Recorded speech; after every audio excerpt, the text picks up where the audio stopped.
Hi, people. Um, Today, as you know, I'm always making my videos, and I was actually so surprised that so many people contacted me about the subject about yesterday or the day before about the mother, hating your mother or loving her. And I'm not gonna take back my words, but if I say hating, there were some comments of people say like, "Why do you hate your mother?" And listen, the only thing what I wanted to explain is it is not that I hate my mother. It is there are feelings, there are emotions, there are moments in my life that I hate this feeling, but at the same time there's this love, there's this adoration, there's this admiration. So it is all happening at the same time, at the same moment. First of all, it's not that I want to excuse myself because I speak as I want to speak. But do you know what? I keep investigating this subject because it is such a interesting subject, and it's all about that thing, like why is this hate feeling? Where is it coming from? When I went into this meditation, I just can only feel for myself that I read once and I hear once that it's the first 3 seconds. If you look in the eyes of the mother when you were born, that first view in the eyes of the mother, everything that you see in the eyes of your mother, that is really putting a setup in your mental setup, emotional setup, your reality setup. So if our mothers, when they were giving birth and they were maybe in panic, maybe they were very insecure, maybe they don't feel very comfortable in their skin, maybe they were a little bit abandoned by their husbands, or maybe they were maybe in an environment of aggression. There are millions of people with millions of stories, so I cannot know all these things, but I can speak for myself only that when my mother was giving birth to me, that was not in the most comfortable situation. And I know that her story about feeling uncomfortable, feeling insecure, feeling very or almost afraid of what was happening around her, that's for sure. I can imagine that this was the first impression what I got about the world. It's not safe, it is not in harmony, it is not like a mother which is completely satisfied with her body, with her life, with herself, with her essence of life, because simply they're not, let's say, spiritual people. They were not working on themselves. They had their problems, their incompletions, all their stories, like me, I have, you have, we all have. We are not enlightened beings, not yet. So today I was thinking about again. I was watching my mother, and I keep asking her, "Mama, what did you think when this happened? What did you feel when that happened?" She's not used to these kind of questions because there are people who are emotionally and mentally, when there are some sensitive things coming up, they just they neglect them. They just don't want to see them. They don't want to feel them. They don't want to experience them again. So whatever they do, they start talking, or they're drinking, or or smoking, whatever. And I said to them, I said, "Mama, I don't want here just to blame you. I'm not coming here to disturb you, but I just want to speak with you from human to human. I'm interested, like why things happen the way they happened. It's just interesting to me." And then she started speaking, and it was in a very, very relaxed way. And then I learning more about how she dealt with her parents, the relationship she had with her mother, her relationship to her sister, and that makes me so aware of, like, because I can see, and especially with our incompletions, what we are learning from Nityananda, Paramahamsa Nityananda, we can see her incompletions. And then you get this understanding, her incompletions are my incompletions. And what I saw in the eyes of my mother when I was born, that was not enlightened being with completely harmony and full of joy, full of bliss, and full of enlightened energy. No, she was afraid.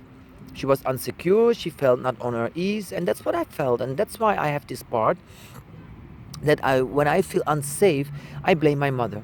When I feel not loved enough, I blame my mother. When I don't get enough attention, I blame my mother. And that's what I learned today for myself. I cannot speak for all of you.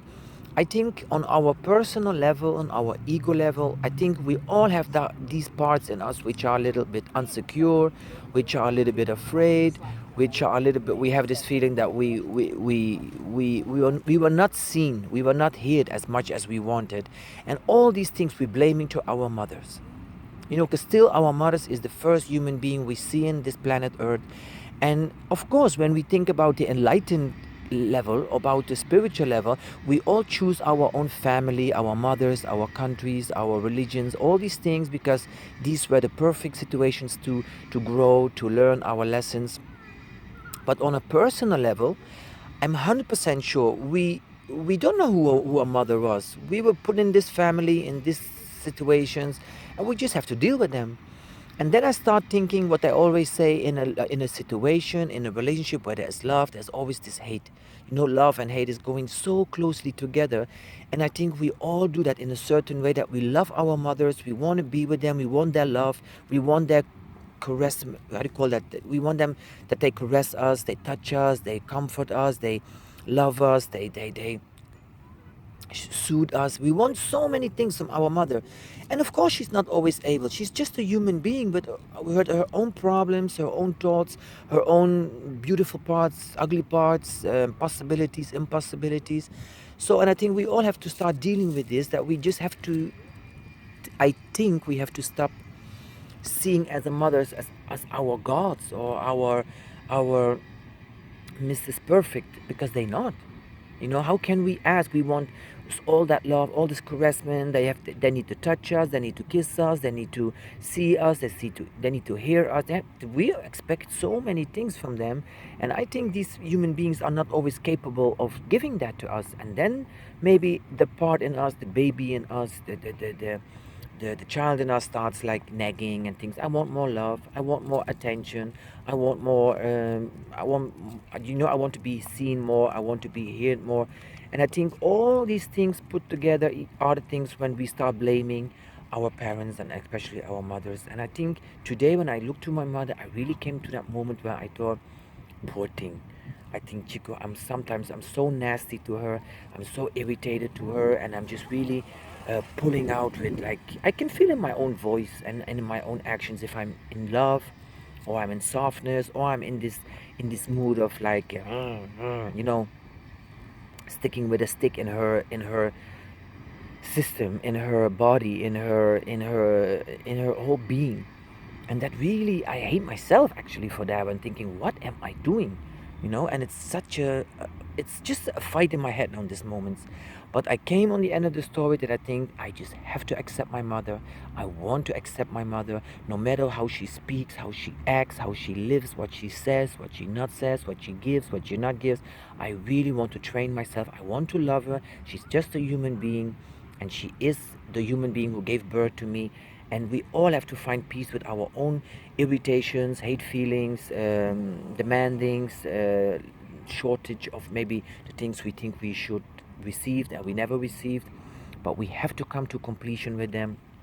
So that's why I say to all of you, take a mirror, or take your best friend or your cousin or female figure, explain them the story of the completion techniques from Paramahamsa Nityananda, write down all your situations, put the reliving situation in it, relive that irritation, look in the mirror, or look to that person and keep repeating it, like, mama, I really feel horrible, or I hate you, I irritate you, you irritate me, I blame you. All these emotions which you felt all these years, express them over and over and over and over to your best friend, a female person. Look in their eyes and just express it again and again and again, until there is so much love coming up in your system, in your being, in your depth, that you can go to your mother. If she's alive, great, go to her and say, I love you, with everything you have or not have, did or not did, said or not said. I love you in your completeness, in your whole being, in your whole being. And if she's not alive, take a picture and just keep repeating her. Go to her grave, go to a picture, whatever you can do, and keep repeating that this feeling of peace, of joy, of bliss is coming up, and see this person just as a human being. She did her best, nothing else. And that we expect Mrs. Perfect, no. It is not possible. You are not perfect. She was not perfect. And we just have to deal with the situations we had to go through in our childhood. That is my message again. If we want to discuss this story, yes, of course, contact me, write me, or go to Paramahamsa Nityananda completion technique, and just let us all go to admiring, celebrating, and worshipping our own mothers because they gave birth to us. And when we coming at the point that we love ourselves, we're gonna love our mother, we're gonna love Mother Cosmos and Gaia, and that's the deal of this life. Thank you very much, and keep sitting here in the sunshine in my hometown, and keep thinking about this subject. Bye bye.